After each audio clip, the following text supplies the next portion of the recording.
There are moments in life when the ground beneath you shifts without warning, when the person you trusted most becomes the architect of your deepest pain. You thought you knew them, thought the love you shared was unshakable until the day you discover the truth. The texts, the lies, the hidden conversations, all of it crashing down like a wave you never saw coming. But what happens next is often worse than the betrayal itself, the slow, insidious erosion of your reality, the way they twist the story until you start questioning your own sanity.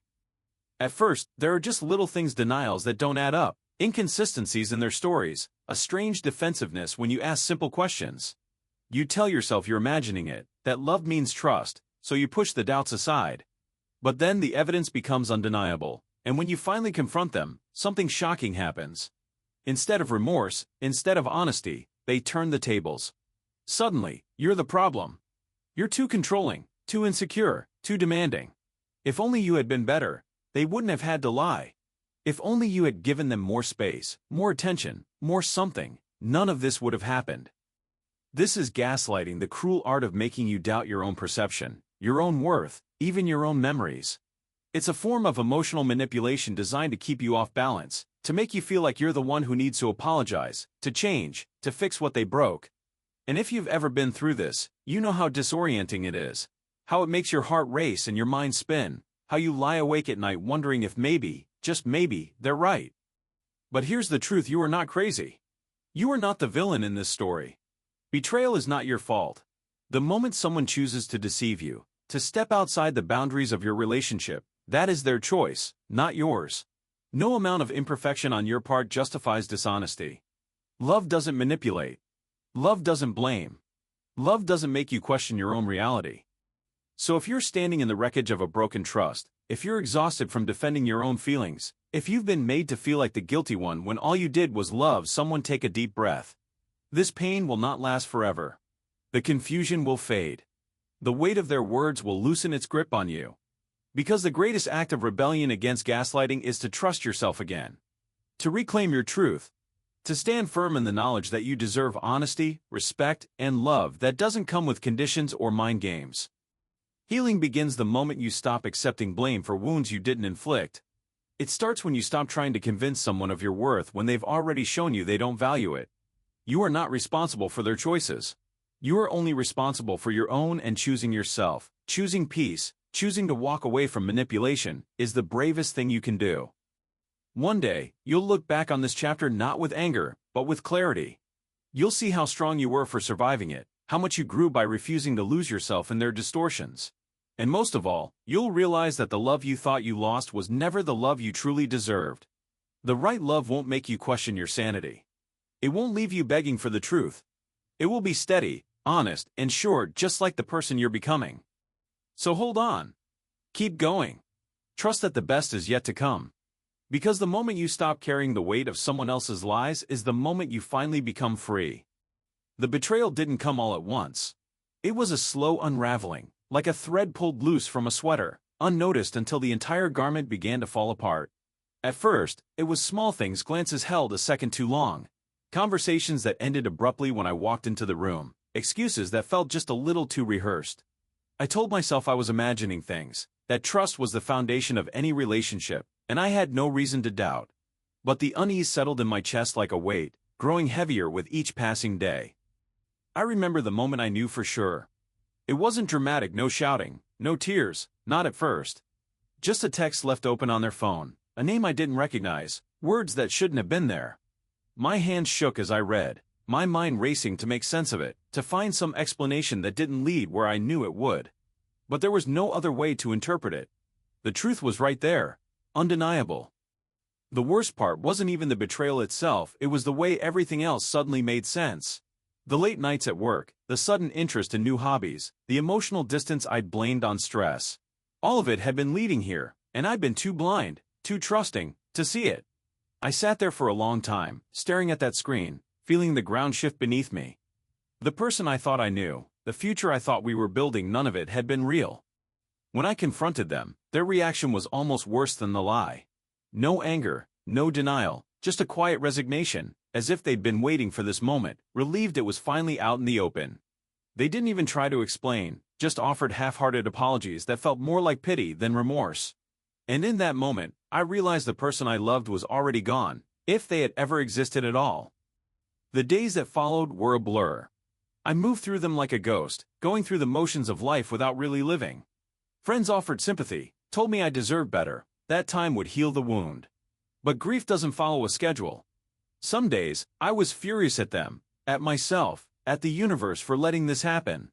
Other days, I just felt hollow, as if someone had reached inside me and carved out everything that mattered. I started noticing the little betrayals everywhere, not just in them, but in the world around me. The way the sun still rose every morning, indifferent to my pain. The way strangers laughed in cafes, unaware that my life had been shattered. It felt cruel, this insistence on normalcy when nothing would ever be the same again. But slowly, almost imperceptibly, the weight began to lift. Not because the hurt disappeared, it didn't, but because I learned to carry it differently. I stopped searching for answers that didn't exist, stopped replaying every moment in search of clues I'd missed. The truth was, some things just break, and no amount of love or loyalty can put them back together. I wish I could say I emerged stronger, wiser, unscathed. But the reality is, betrayal changes you. It leaves scars, reminders of what you survived. And maybe that's the point, not to forget, but to learn how to keep living anyway. Now, when I look back, I don't see just the pain.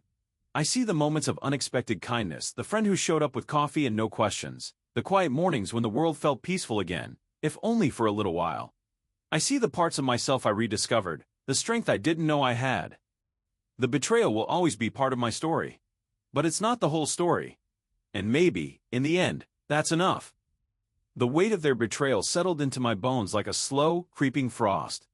It wasn't just the act itself, it was the way they had woven deception into the fabric of our everyday lives, stitching lies into casual conversations, into shared laughter, into moments I had once believed were genuine. I replayed memories like a broken film reel, searching for the cracks I had missed, the subtle shifts in tone, the glances held a second too long. But hindsight is a merciless editor, cutting away the ambiguity and leaving only the stark truth in its wake. I had trusted them without question. That was my first mistake.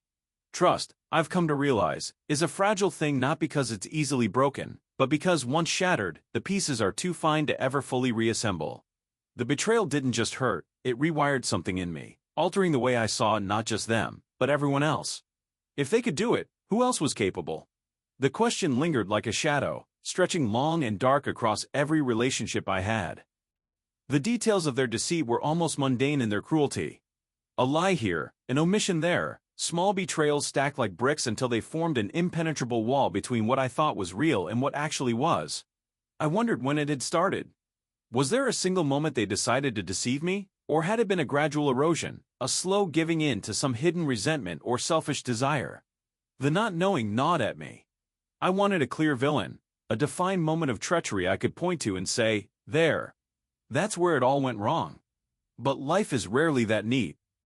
What cut deepest wasn't even the betrayal itself, it was the realization that I had been an accomplice in my own undoing.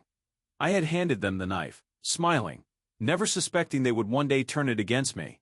I had shared my vulnerabilities, my fears, my hopes, and they had stored each one away, not as treasures to protect, but as weapons to wield when the time was right. The intimacy of that violation was paralyzing. It wasn't just that they had lied to me, it was that they had known me well enough to do it so perfectly. Sleep became a stranger.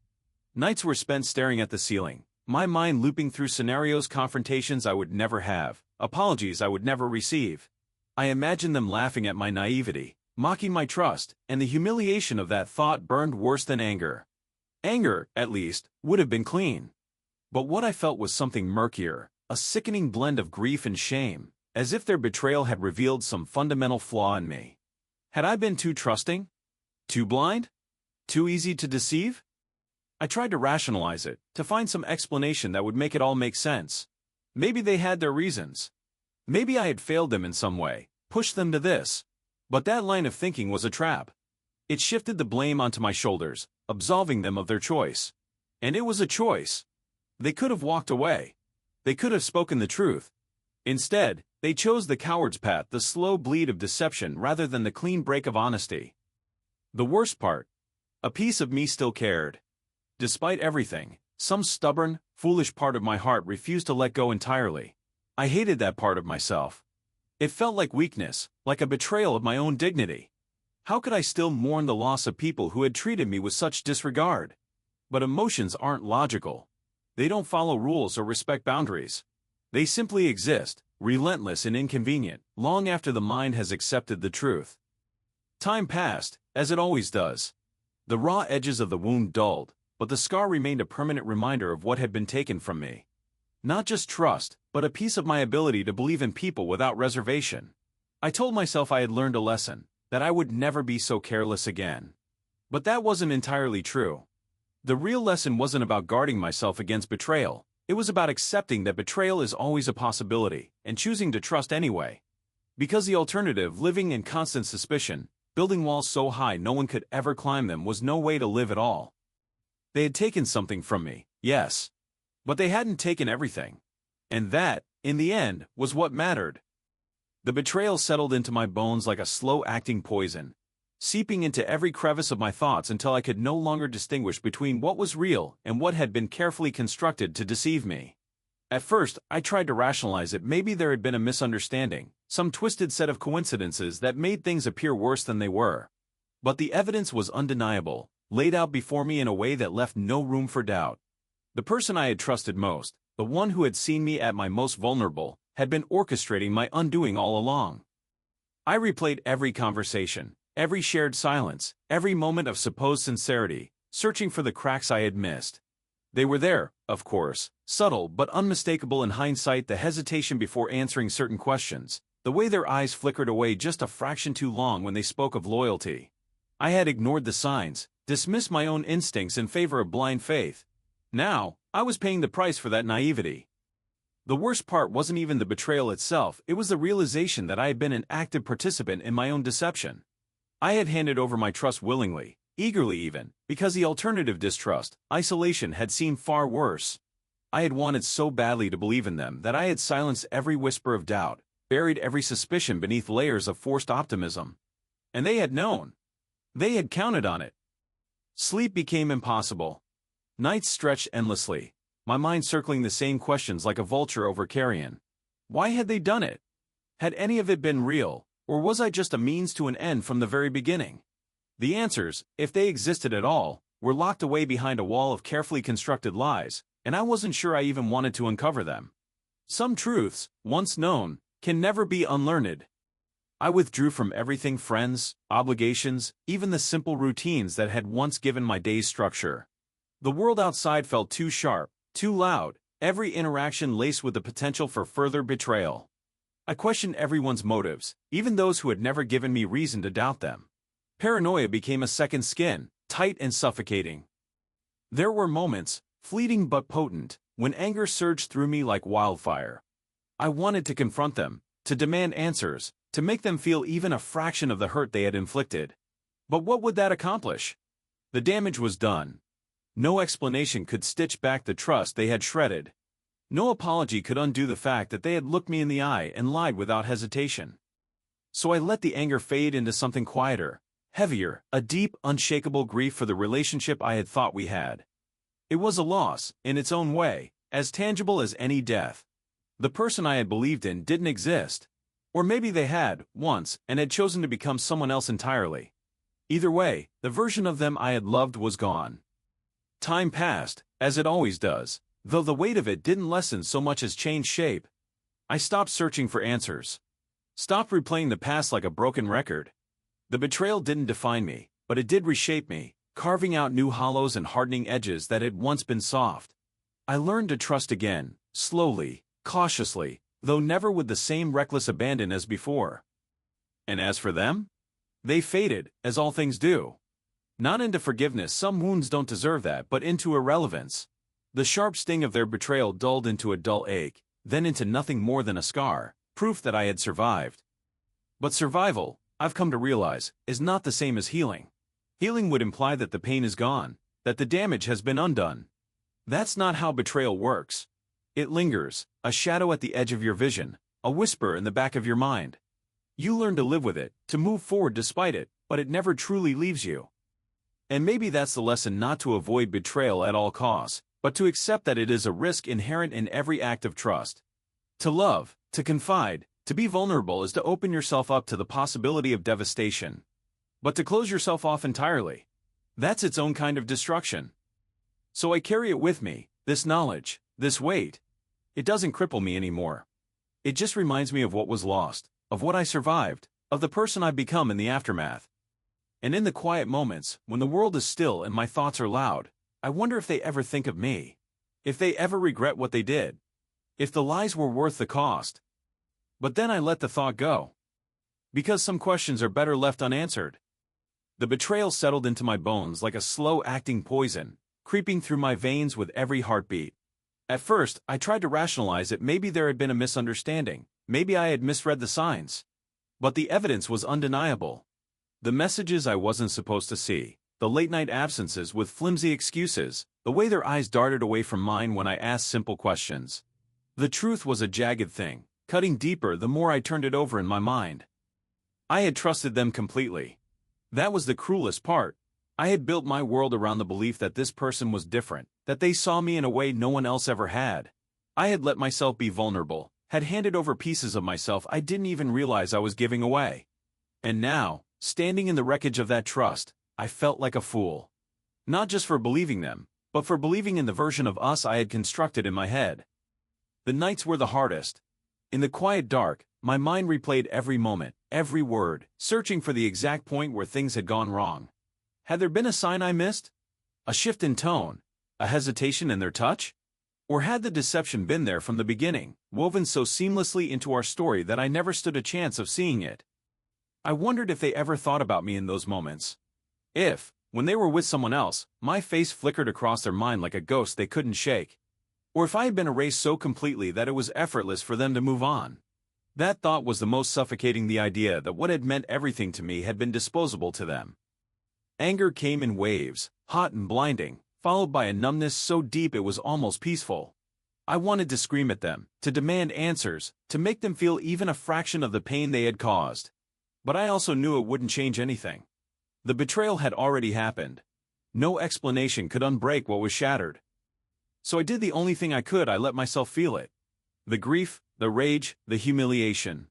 I stopped trying to convince myself that I was overreacting or that it wasn't as bad as it seemed.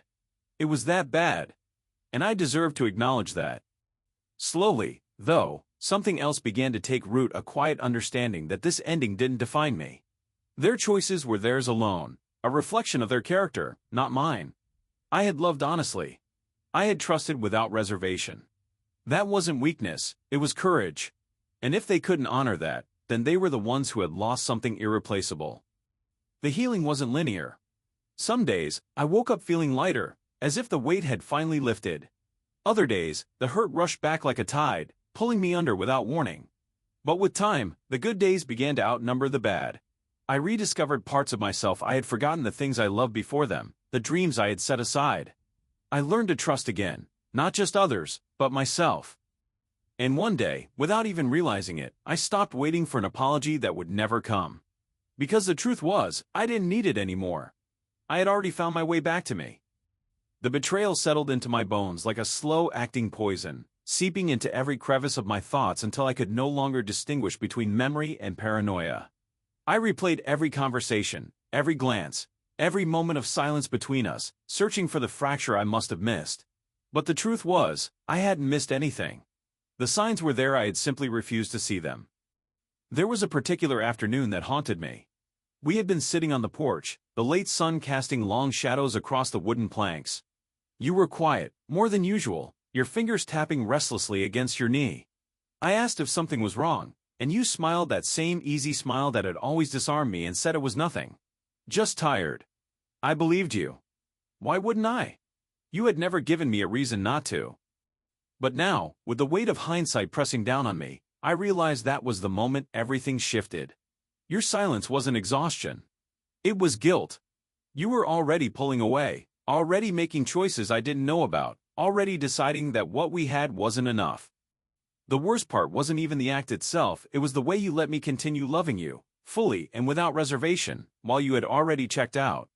You held my hand, kissed me goodnight, whispered promises you knew you wouldn't keep. And I, like a fool, held on to every word as if they were sacred. I tried to rationalize it at first. Maybe you were confused. Maybe you hadn't meant for things to go this far. Maybe there was some explanation that would make it all make sense. But the longer I sat with it, the clearer it became. You had made a conscious decision, over and over again, to lie to me. Not just in words, but in actions. In the way you looked at me, in the way you touched me, in the way you let me believe we were still us. The anger came later, a slow burn that built beneath my skin until I could barely contain it. I wanted to scream at you, to demand answers, to make you feel even a fraction of the hurt you had caused me. But more than that, I wanted to understand. How could someone who claimed to love me so deeply turn away so easily? Was I that disposable? Was what we had that insignificant? I began to see the cracks in our history, the moments I had dismissed as insignificant that now stood out like glaring red flags. The times you'd disappear for hours without explanation, the way you'd deflect when I asked about your day, the sudden distance in your eyes when you thought I wasn't looking. I had chalked it up to stress, to life getting in the way. But the truth was, you had been leaving long before you actually walked away. And then there was the other person. The one you had chosen over me. I didn't know them, didn't even know their name, but I hated them with a ferocity that surprised me. Not because they had taken you from me, no, that was your choice, but because they had been privy to a truth I was denied. They had known about me, known about us, while I remained oblivious. You had shared parts of yourself with them that you no longer shared with me, and that, more than anything, felt like the deepest cut. Sleep became elusive. I would lie awake, staring at the ceiling, my mind spinning in circles. I reimagined every scenario, every possible way I could have stopped this from happening. Maybe if I had been more attentive. Maybe if I had asked the right questions. Maybe if I had loved you harder, better, differently. But the truth was, none of it would have mattered. This wasn't about me. It was about you. The realization was both freeing and devastating. There was nothing I could have done to change the outcome because the problem was never mine to fix. You were the one who broke us. You were the one who chose dishonesty over decency, cowardice over closure. I wish I could say I walked away with my head held high, that I cut you out of my life without a second thought. But the heart doesn't work like that. Even now, with the bitterness sitting heavy on my tongue, there are moments when I miss you. Not the you who betrayed me, but the you I thought you were. The one who made me laugh, who held me when I cried, who made the world feel a little less lonely. But that person is gone. Maybe they never existed at all. And so, I am left with this hollowed-out version of us, picking through the wreckage of what I thought was real. Some days, the grief is overwhelming. Other days, it's just a dull ache, a reminder of what I lost or perhaps, what I never truly had. I don't know if I'll ever fully understand why you did what you did. Maybe you don't even know. But I do know this: I deserve better. And someday, when the hurt isn't so fresh, I'll believe that. Until then, I'll keep moving forward, one step at a time, learning how to trust again not just others, but myself. Because the greatest betrayal wasn't just yours. It was mine, too. I betrayed myself by ignoring the truth, by loving you more than I loved my own peace. And that's a mistake I won't make twice. The days that followed were a blur of sleepless nights and hollow mornings. I moved through them like a ghost, haunted by the weight of what had been done to me. The betrayal wasn't just in the act itself, it was in the silence that followed, the way the world kept turning as if nothing had changed. But everything had. I replayed the moments leading up to it, searching for signs I must have missed. Had there been a shift in their tone, a hesitation in their eyes? Or had I simply been too trusting, too willing to believe in the goodness of people? The truth was, I had seen what I wanted to see. I had built my understanding of them on a foundation of faith, not facts. And now that foundation had crumbled beneath me. The worst part wasn't even the betrayal itself, it was the realization that I had allowed it to happen. I had handed them the knife, smiled as they took it, and then turned my back. The sting of their betrayal was sharp, but the sting of my own naivety was deeper, more persistent. How could I have been so blind? I tried to distract myself, threw myself into work, into mindless routines, into anything that would keep me from dwelling on it. But the thoughts always crept back in, whispering in the quiet moments. They had known exactly what they were doing. They had calculated the risk, weighed the consequences, and decided I was expendable. That knowledge settled in my chest like a stone, heavy and immovable. I wondered if they ever thought about me now, if guilt ever flickered across their conscience. Or had they already justified it to themselves, convinced themselves that what they did was necessary, even righteous? The thought made me sick. Betrayal is only possible when there was trust to begin with, and they had taken that trust and twisted it into something ugly. I wanted to confront them, to demand answers, to make them see the damage they had caused. But what would that accomplish? Words wouldn't undo what had been done. Apologies wouldn't stitch back the pieces of my trust.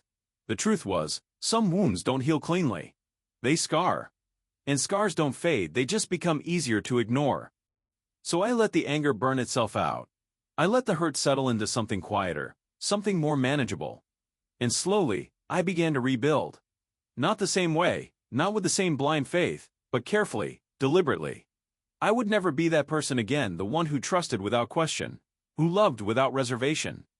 That version of me was gone, buried beneath the weight of their betrayal. But maybe that wasn't entirely a bad thing. Maybe some lessons have to be learned the hard way. Maybe trust shouldn't be given freely, it should be earned. And if there was one thing I knew now, it was how to recognize when someone wasn't worthy of it. The days turned into weeks, the weeks into months. Life moved forward, as it always does. The sharp edges of the pain dulled, though the memory remained. I didn't forget. I didn't forgive. But I did learn. And in the end, that was all I could do. Because betrayal doesn't just change how you see others, it changes how you see yourself. And I would never look at either the same way again. The betrayal didn't come all at once. It was slow, methodical, like the careful peeling of an onion layer by layer, each one revealing something sharper, more pungent, until finally, there was nothing left but the raw, stinging truth. I had trusted them, believed in the words they spoke, the promises they made. But trust is a fragile thing, and once broken, it doesn't shatter cleanly. It splinters, leaving behind jagged edges that cut deeper than the initial wound. At first, the signs were small things I could explain away, dismiss as misunderstandings. A missed call here, a vague response there. The way their eyes would flicker away from mine just a second too long, as if they were afraid I might see the truth hidden behind them. I told myself I was imagining things, that my own insecurities were painting shadows where none existed. But the gut doesn't lie. That quiet, persistent unease grew louder, gnawing at me until I could no longer ignore it. Then came the day I stumbled upon the truth. It wasn't some grand confrontation, no dramatic scene where secrets spilled out in a heated moment. It was ordinary, almost mundane, a misplaced phone left unlocked, a name flashing on the screen, a message that wasn't meant for my eyes. And just like that, the illusion shattered. The person I had trusted, the one I had built my world around, had been living a second life, one where I was nothing more than a background character in their story. The pain was physical, a weight pressing against my ribs, making it hard to breathe. Betrayal isn't just an emotion, it's a visceral reaction, a shock to the system. I stood there, frozen, reading words that unraveled everything I thought I knew. Each sentence was a knife, twisting deeper. How long had this been going on? How many lies had I unknowingly swallowed? The questions came in waves, each one more suffocating than the last. I wish I could say I reacted with dignity, that I calmly confronted them and walked away with my head held high. But betrayal doesn't bring out the best in people. There was anger white-hot and uncontrollable tears that felt endless, and a bitterness that settled into my bones. I replayed every conversation, every moment, searching for clues I had missed, wondering how I could have been so blind. The worst part wasn't even the betrayal itself, it was the aftermath. The way the world kept moving while mine had stopped. The way they carried on as if nothing had happened, as if they hadn't just taken a match to everything we'd built. Meanwhile, I was left sifting through the wreckage, trying to make sense of the ruins. Sleep became elusive. Nights stretched endlessly, my mind replaying the betrayal on loop. I'd close my eyes and see their face, hear their voice, remember the way they had looked at me when they swore they were telling the truth. The memories, once sweet, now tasted like ash. I questioned everything, not just them, but myself. Had I been too trusting? Too naive? Was there something I could have done differently? But betrayal isn't about the victim's shortcomings. It's about the betrayer's choices. And no amount of self-blame could change the fact that they had made theirs. Time, as they say, dulls the pain. But it doesn't erase it. Even now, years later, there are moments when the wound feels fresh, a song, a place, a scent that drags me back to that raw, exposed place. But I've learned to carry it differently. The betrayal didn't break me, though it came close. Instead, it reshaped me, forced me to rebuild from the ground up. And in that rebuilding, I found something unexpected: strength. Not the kind that comes from never being hurt, but the kind that comes from surviving it. The kind that knows trust is still worth giving, but also knows the importance of boundaries, of listening to that quiet voice inside that warns when something isn't right. They say forgiveness is the final step in healing. Maybe one day I'll get there. But for now, I'm content with simply moving forward, carrying the lessons without the weight of their betrayal. Because in the end, the best revenge isn't anger or bitterness, it's living well, despite what they took from you. And so I do. One step at a time.